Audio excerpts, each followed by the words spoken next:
بالله من الشيطان الرجيم بسم الله الرحمن الرحيم الحمد لله رب العالمين والصلاة والسلام على سيد المرسلين حبيب قلوبنا وشفيع ذنوبنا وطبيب نفوسنا أبي القاسم محمد اللهم صل على محمد وآل محمد وعلى أهل بيته الطيبين الطاهرين المعصومين المنتجبين ولعنة الله على أعدائهم أجمعين من الآن إلى قيام يوم الدين.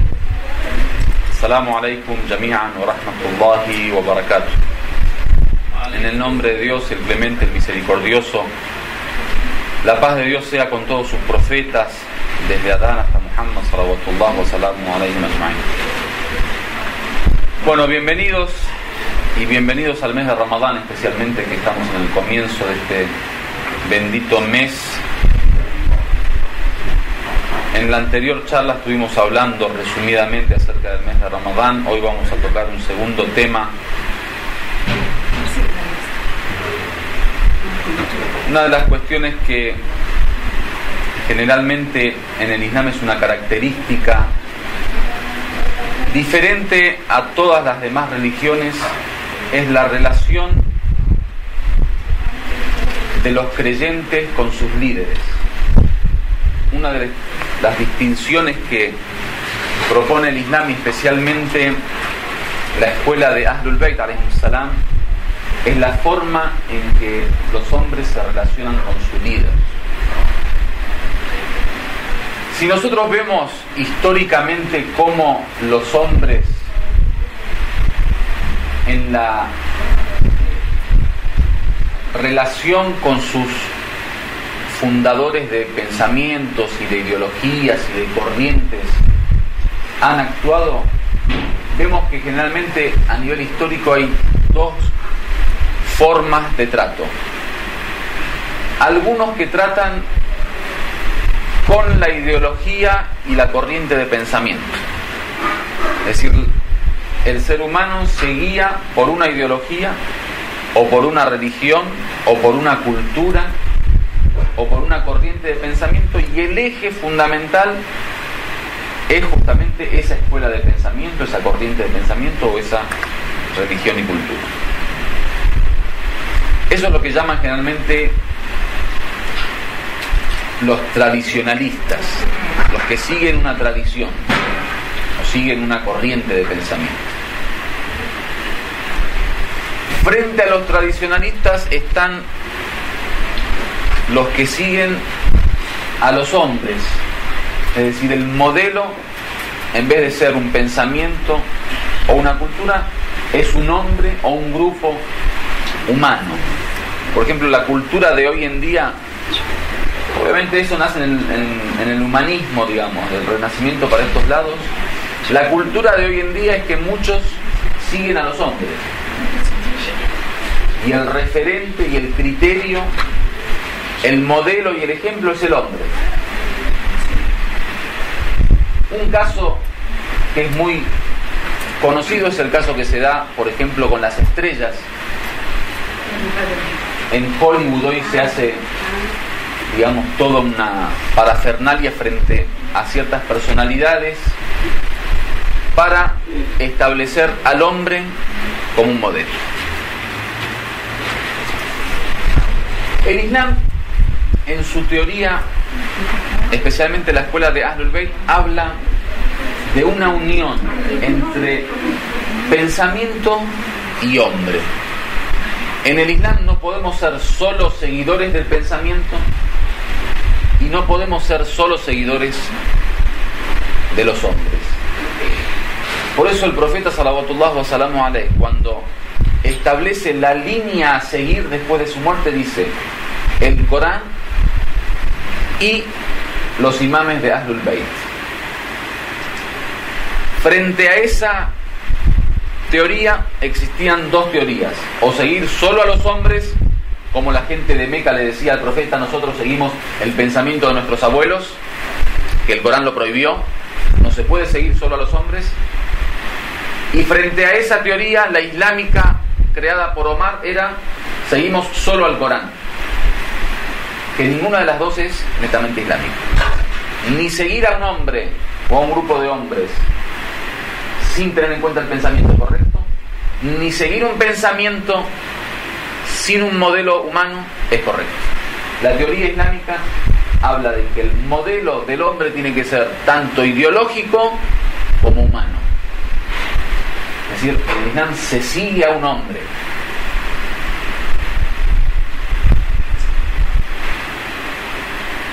¿Qué dice el hadith acerca del du'a que hacemos nosotros especialmente en esta época donde el ma'sum, el imam infalible, está oculto? El du'a dice: Allahumma arifni nafsak, oh Dios, hazme conocer a tu propio ser, hazme conocerte, defínete a ti mismo, haz que tenga conocimiento de ti. Allahumma arifni nafsak, quiero conocerte. Entonces le pide uno a Dios que Él se presente, se autodefina para conocer a Dios. Y ahora voy con este dua a ver la relación que hay entre ideología y hombre, entre pensamiento y modelo humano, para que vean cómo el Islam hace hincapié en el tema de seguir a un hombre, seguir a un modelo. Allahumma arifni nafsak, dice el dua, quiero conocerte. Entonces le dice: Dios, hazme conocerte. فإنك إن لم تعرفني نفسك لم أعرف رسولك. Dice, porque si no te das a conocer, si no me permites conocerte, no podré conocer a quién, a tu mensajero. Pues miren cómo el Islam comienza diciendo: el modelo es Dios. Entonces el primer conocimiento que tiene que tener el creyente en materia de religión, que es conocer a Dios, conocer a su Señor. Quien no conoce a su Señor, todo lo que venga después es imposible poder conocerlo con una, digamos, un beneficio claro. Entonces primero dice: quiero conocerte a ti. La consecuencia de no conocerte a ti, ¿cuál es? فَإِنَّكَ إِنْ لَمْ تُعَرِّفْنِ نَفْسَكَ, porque si no me haces conocerte, no me permites conocerte, لَمْ أَعْرِفْ رَسُولَكَ, no conozco a tu profeta. Hasta acá Dios no habla de Corán, no habla de Islam, habla de Él y su profeta, la importancia del modelo humano, la importancia de tener un hombre como ejemplo a seguir frente a todas esas ideologías que no tienen nombres. Y ahora va la crítica. Luego dice: Allahumma arifni rasulak, oh Dios, hazme conocer a tu profeta, que es el camino hacia Dios. Una cosa va unida a la otra. Si yo no conozco al profeta, si no conozco a Dios, no conozco al profeta. Y si no conozco al profeta, dice: فَإِنَّكَ إِنْ لَمْ تُعَرِّفْنِي رَسُولَكَ لَمْ أَعْرِفْ حُجَّتَكَ, o إِنْ لَمْ تُعَرِّفْنِي نَبِيَّكَ لَمْ أَعْرِفْ حُجَّتَكَ. Si no, hazme conocer a tu profeta, porque si no me permites conocer a tu enviado, a tu profeta, no conoceré tu hujja. ¿Tu hujja quién es? Es la evidencia de Dios en la tierra.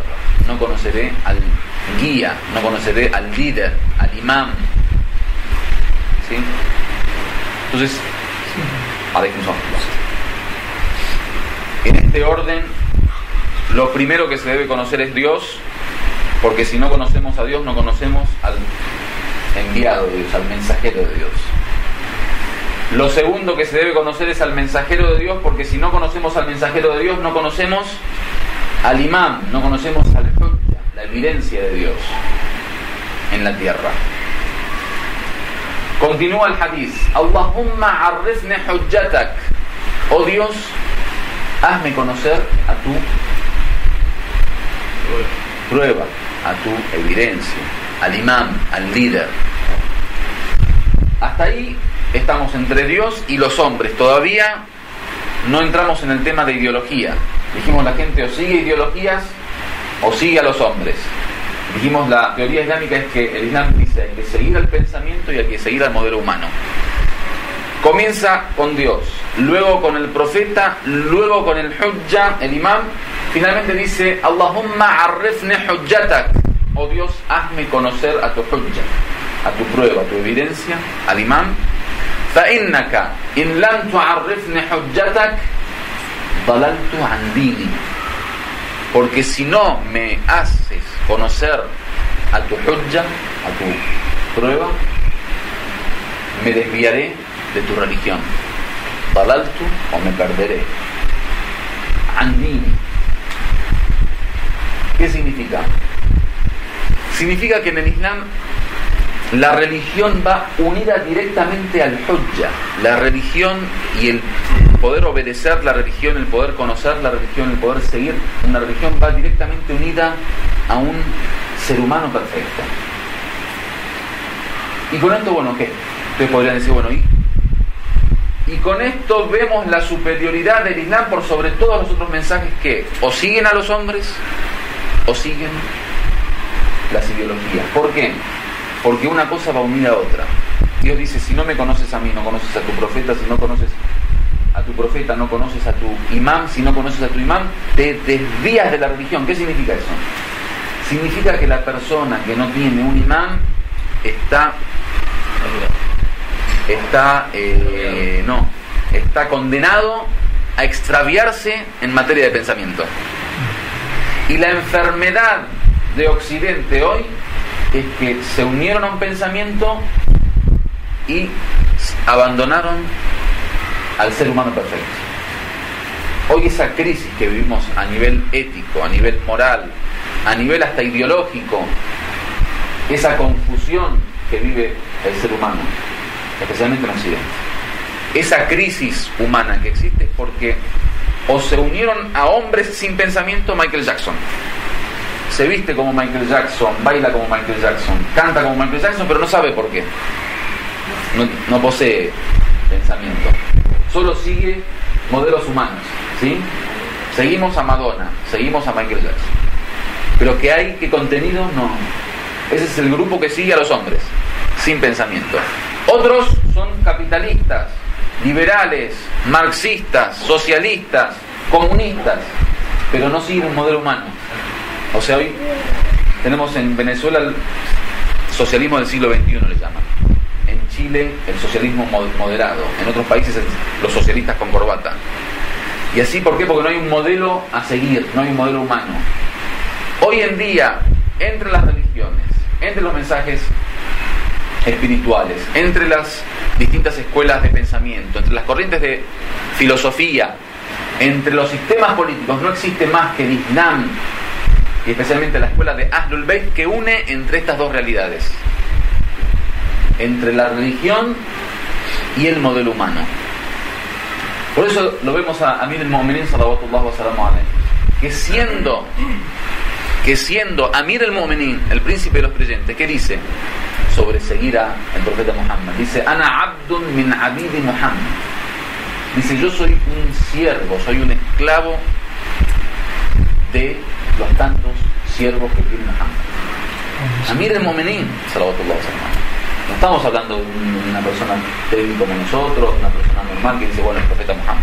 Amir al-Mu'minin, Imam Ali, que dice, el profeta no te conoce más que Dios y yo. Ese Amir al-Mu'minin dice, yo soy un abd, soy un esclavo, un siervo, estoy al servicio de Muhammad.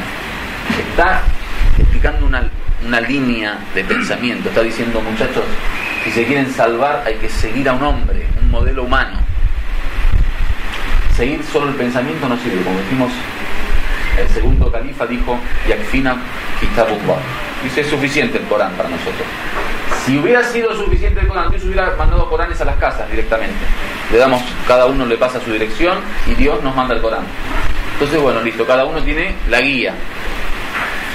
Dios hace hincapié de que el Corán sin Muhammad no sirve. Y Muhammad sin el Corán no sirve. Una cosa con la otra. Hadith al-Thaqalain, inni tarikum fikum al-Thaqalain, dice, ¿no? Dejo entre vosotros dos joyas. Kitabullah wa itrati, hace hincapié. Por eso, miren la precisión del Imam Khomeini cuando triunfa la revolución. Dice, el Islam que propone la revolución es en persa, Islame Nobe Muhammadi. O sea, en árabe, al-Islam, el asil al-Muhammadi. El Islam original, de buen origen, muhammadiano. Porque sabe que el modelo muhammadiano es el modelo que hay que seguir. Un ejemplo, el Corán interpretado por una persona crea un Imam Khomeini, interpretado por otra persona crea un Bin Laden. Date cuenta, el Corán, el mismo Corán, nadie dice que tomó otra fuente, la misma fuente. Entonces, pensamiento sin modelo humano no sirve. Humanos, imitar a humanos, seguir la línea de humanos sin pensamiento no sirve. Allahumma arifni nafsak, hazme conocerte. فإنك إن لم تعرفني نفسك لم أعرف رسولك. Porque si no te conozco no puedo conocer a tu mensajero. O sea, a Dios no se lo conoce más que a través del mensajero. Por eso decimos en la Shahada, Ashhadu an la ilaha illallah, Muhammad Rasulullah. O sea, sí, Dios está bien, adoramos a Dios y Dios es uno y Dios es el creador. Pero ese Dios que debemos conocer y debemos adorar y debemos servir, no se lo conoce más que a través de Muhammad sallallahu alaihi wasallam.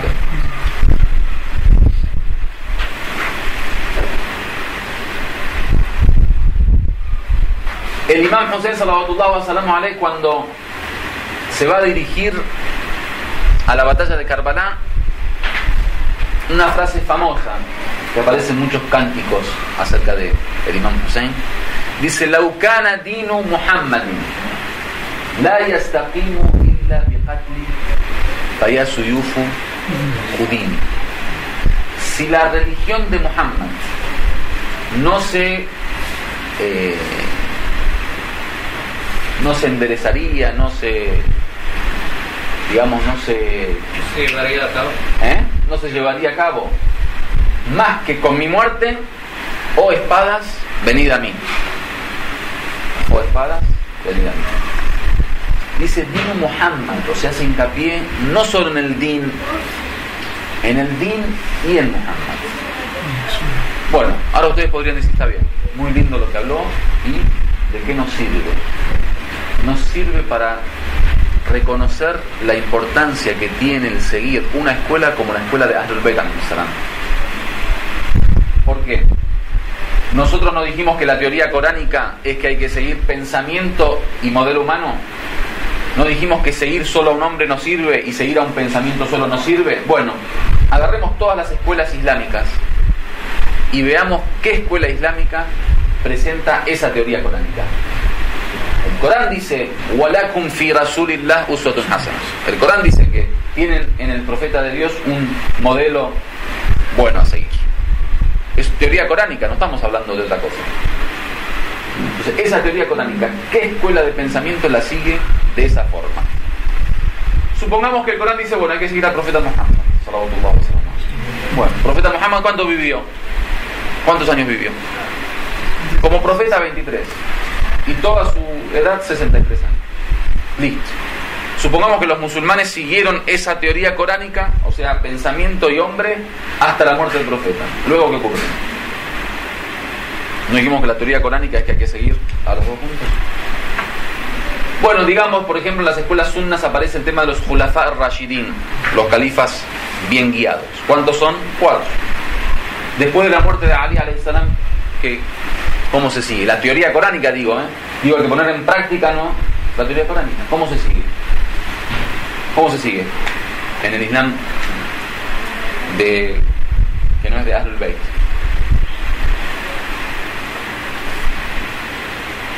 No hay respuesta. La única escuela que en su ingeniería y en el plan que promueve hasta el fin de los tiempos ha establecido una aplicación real de la verdadera teoría coránica es la escuela de Ahlul Bayt, que dice: "Laula al-hujja lamajat al-ard bi ahliha aw lasakhat al-ard". Dice, si no fuera por el hujja, por esa prueba de Dios, por el imam, el universo no existiría, dejaría de existir, el universo se destruiría. La única escuela que dice que hasta el fin de los tiempos, en cada época tiene que haber un imam, es la escuela de Ahlul Bayt. o sea, la única escuela que permite una compañía constante al Corán es la escuela de Ahlul Bayt. Si nosotros estamos hablando del Corán, la teoría coránica dice que solo el Corán como modelo no sirve. Y la teoría humana dice que solo el ser humano como modelo sin teoría no sirve. Entonces, la escuela de Ahlul Bayt es la única que une entre estos dos fenómenos: ideología como modelo y imán o profeta. Ahora vamos a las consecuencias de una sociedad o una comunidad o un individuo que sigue una de estas dos cosas sin la otra. La primera consecuencia es que culturalmente no hay forma de crear una cultura islámica a no ser que sea a través de un modelo humano. ¿Qué significa?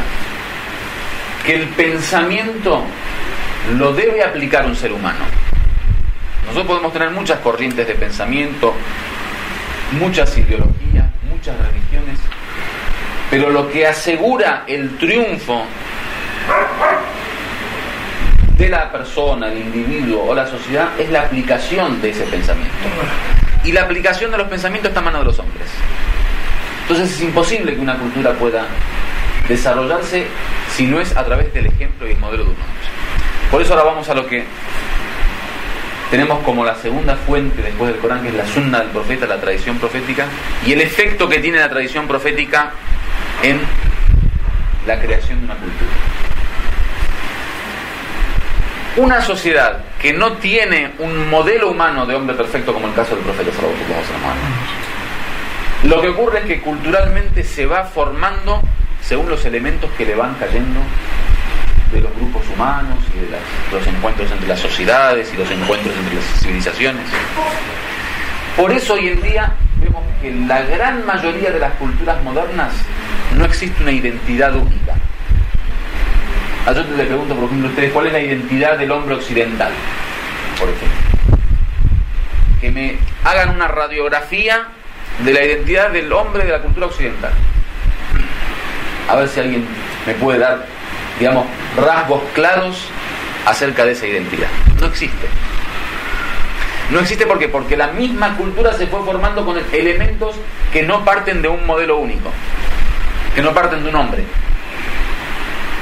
Entonces, hoy vemos, por ejemplo, bueno, yo porque tengo más experiencia en América Latina, les digo, después ustedes lo traducen a Europa.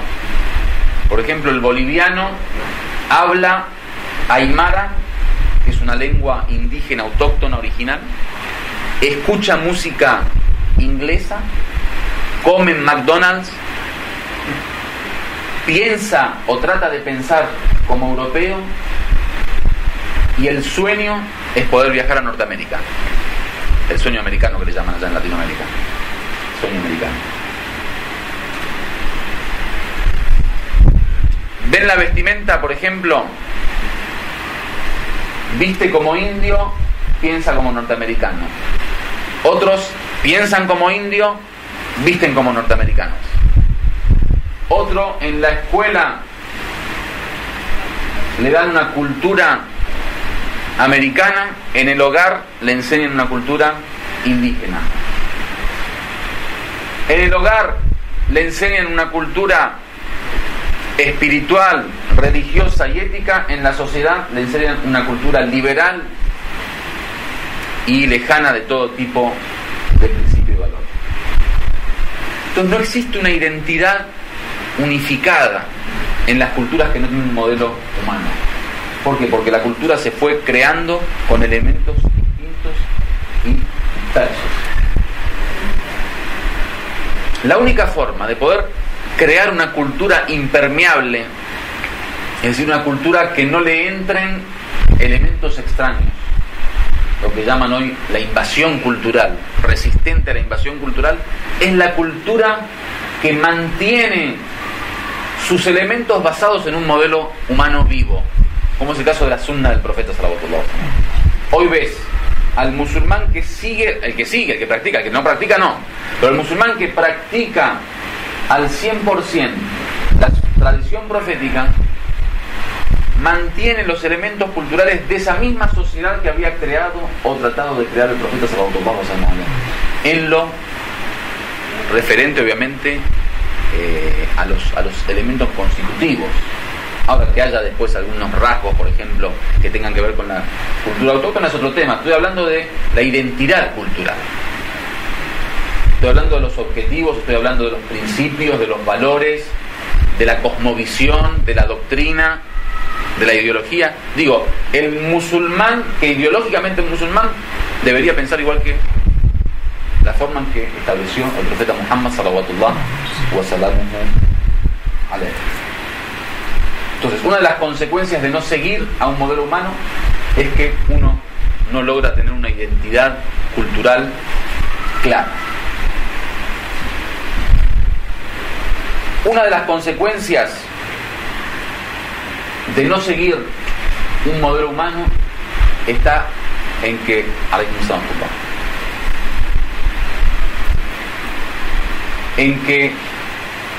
existe una distinción entre el pensamiento, el sentimiento y la conducta del ser humano, que es lo que venimos hablando ahora de estos modelos occidentales.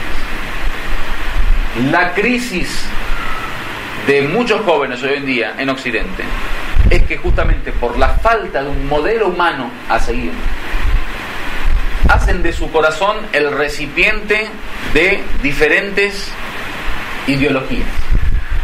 Yo les doy un caso, por ejemplo, que me tocó vivir en América Latina. En América Latina hay grupos de latinos con un background, background, ¿cómo le dicen? Un bagaje, digamos, y un pasado, no, background como un, bueno, con un terreno, digamos, de pensamiento socialista, ¿sí?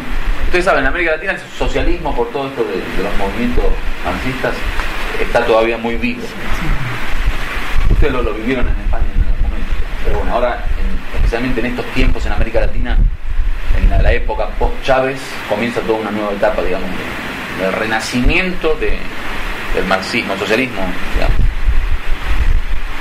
Entonces, muchos de ellos políticamente son marxistas, pero culturalmente ustedes saben que América Latina es uno de los digamos, de los lugares más cristianos, especialmente católicos, de la Iglesia Católica. Y la Iglesia Católica es una de las más potentes en el mundo, en América Latina. Entonces, por otro lado, culturalmente han sido, digamos, desarrollados en una cultura creyente, monoteísta, creen en Dios. Entonces, claro, cuando el niño se desarrolla como un creyente no hay problema, porque el ámbito donde se mueve no hay política. Entonces, en la niñez somos todos creyentes y no hay ningún tipo de conflicto o inconveniente. El problema está cuando crece, que empieza a involucrarse en la dimensión social. Cuando se involucra en lo social se da cuenta que hay que seguir una línea política. En América Latina es imposible no ser político. O sea, la definición de ser humano en América Latina es animal político. En América Latina el tema político es un tema candente. Entonces, ¿qué ocurre? Algunos se hacen liberales, capitalistas, y otros se hacen, como este grupo, marxista. ¿Qué ocurre? Que hasta la niñez me venían diciendo que había Dios, ¿no? En la escuela, en la iglesia, en la sociedad, en los medios de comunicación, en la casa. Había Dios. Ahora que soy marxista me dicen que no hay Dios. Primer contradicción. Hasta la niñez me decían que la verdadera vida está después de la muerte. Ahora me dicen que la vida termina en la tumba. Hasta la niñez me decían que hay que llegar virgen al matrimonio. Ahora mis amigos me dicen que el que no tiene 10, 15, 20 mujeres no es macho. Hasta la niñez me decían que el espíritu es lo fundamental en la vida humana. Ahora me dicen, no tenemos espíritu, somos puro cuerpo. Entonces, ¿qué ocurre? El corazón del joven latino, tradúzcanlo a europeo si quieren, se transforma en un campo de batalla entre corrientes y ideologías. ¿Se entendió? Entonces eso requiere de una ideología que logre abarcar todas las dimensiones de la vida en un mismo contexto, que es el modelo profético del cual decimos.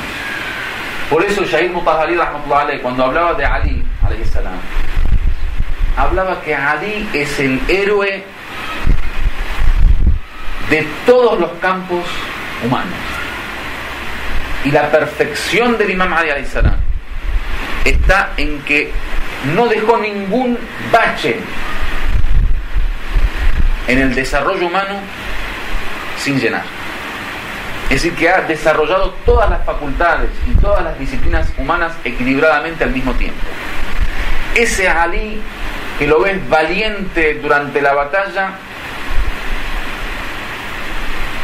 y es el león de las batallas, lo ves durante la noche llorando como un niño en el mihrab. Ese Ali que planta palmeras y reparte su riqueza ante los pobres es el que da un jutba que cuando la lees dice: este es un filósofo. Tenía un amigo en Perú, director de un partido político importante, me decía, cuando leía Nahjul Balagha, que es el libro donde se recopilaron todos los dichos de Ali, las jutbas de Ali, dice, un día lo abría, me encontraba con un místico. Otro día lo abría, me encontraba con un filósofo. Otro día lo abría, me encontraba con un religioso. Otro día lo abría, me encontraba con un político. Otro día lo abría, me encontraba con un sociólogo. Otro día lo abría, me encontraba con un historiador. Siendo cristiano, esa persona le puso a su hijo menor Ali. Reconoció la grandeza. Recuerdo en Venezuela, cuando presenté las personalidades de Ali a un grupo de socialistas, una mujer me dijo, yo pensé que nuestros líderes eran Fidel y el Che Guevara, hasta que conocí a Amir el-Mu'minin. Me di cuenta dónde está el límite humano con digamos, la grandeza divina. Ali es un hombre de Dios, me dijo, y Dios no tiene límites, entonces Ali vuela hasta lo ilimitado. Pero Fidel y el Che son hombres materialistas, normales.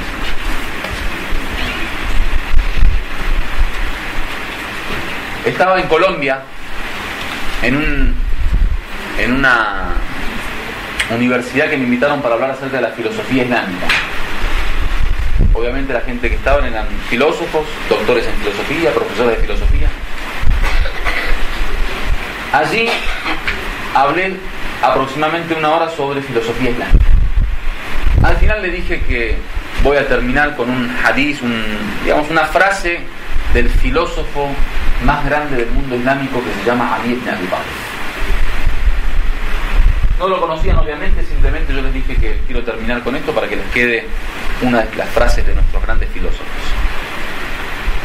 El hadith dice: Ilahi ma abadtuka khawfan min narik wala tam'an fi jannatik walakin wajadtuka ahlan lil ibada fa'abadtuka. Dice, oh Dios, el Imam Ali habla con Dios, oh Dios, no te adoro por deseo del paraíso ni por temor al fuego, sino que te he visto digno de ser adorado y por eso te adoro. En otro hadith, cuando habla de los tipos de adoración, el Imam Hassan, creo que tiene un hadith que dice que hay 3 grupos de personas que adoran a Dios por con distintas intenciones. Dice, el primer grupo que adora a Dios por amor al paraíso, dice, Watilka ibadatu tujjar. Dice, esa es la adoración de los comerciantes. O sea, adoran a Dios, pero a cambio de algo, buscando siempre el negocio. Entonces, te adoro, pero me das el paraíso. El segundo grupo dice, Watilka ibadatul abid. El que adora a Dios por el infierno, dice, como el esclavo. Es la adoración de los esclavos. O sea, trabajo para que no me pegues. trabajo para que no me castigues. Pero la adoración de Amir al-Mu'minin, Ali ibn Abi Talib, que adora a Dios porque lo ve digno de ser adorado, dice وَتِلْكَ عِبَادَةُ الْأَحْرَارِ, dice, esa es la adoración de los libres. Adorar a Dios libremente. Imagínate que no hay paraíso, no hay infierno, pero tenés que ayunar, que rezar. Seamos sinceros, la mayoría de nosotros, yo por lo menos, o lo adoramos para que no nos castigue, o lo adoramos para que nos dé recompensa, te juro por Dios. Cada vez que yo salgo de mi casa a trabajar, digo, Dios, por favor recompensame, porque viaje sin esposa, dejar de hijos, o sea, sinceramente uno busca la recompensa. Uno es un comerciante en esto. Con respecto a los pecados, somos esclavos. No miro tal cosa para que no me castigue, no escucho tal cosa para que no me castigue, no como tal cosa para que no me castigue. Somos esclavos por temor. وَتِلْكَ عِبَادَةُ الْأَحْرَارِ, dice el Imam Ali, no, yo adoro libremente, o sea, no me interesa paraíso, no me interesa infierno, me interesas tú, Dios, quiero adorarte a ti, nada más, lo único que deseo es Allah. Esa es la forma de adoración de los libres. Dije un hadiz del Imam Ali y me fui. Al otro año estoy sentado en el centro islámico de la ciudad de Cali, en Colombia, y de repente veo a uno de estos filósofos que estaba aquel día en la charla.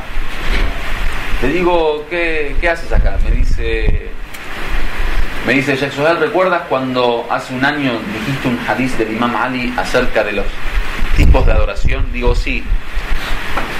Dice, cuando yo supe que se podía adorar a Dios libremente, como filósofo había investigado en la filosofía y había visto que en la filosofía solo se habla de libertad y no se habla de servidumbre.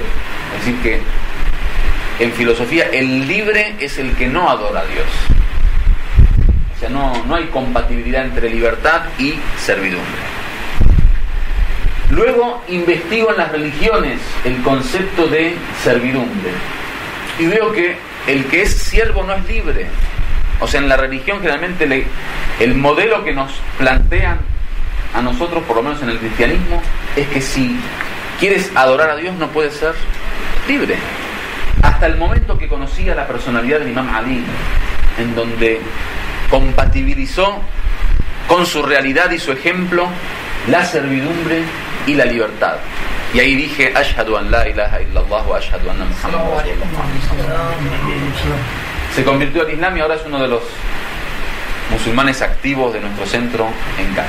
Bueno, esperemos que inshallah Dios, si Dios quiere, tal como lo dice el hadith, en ese dua nos permita, en primer lugar, conocerlo a Él, en segundo lugar, a través de Él, conocer a su profeta, a su mensajero, a su enviado, que a través de su enviado conozcamos a su hujja, a su prueba y evidencia, al imam, especialmente en nuestra época, al imam de la época, y que si Dios quiere, a través de ese imam y de ese profeta y de Dios, podamos, como dice el dua, aferrarnos a la religión y no desviarnos. Walhamdulillahi Rabbil Alamin, wassalamu alaikum wa rahmatullahi.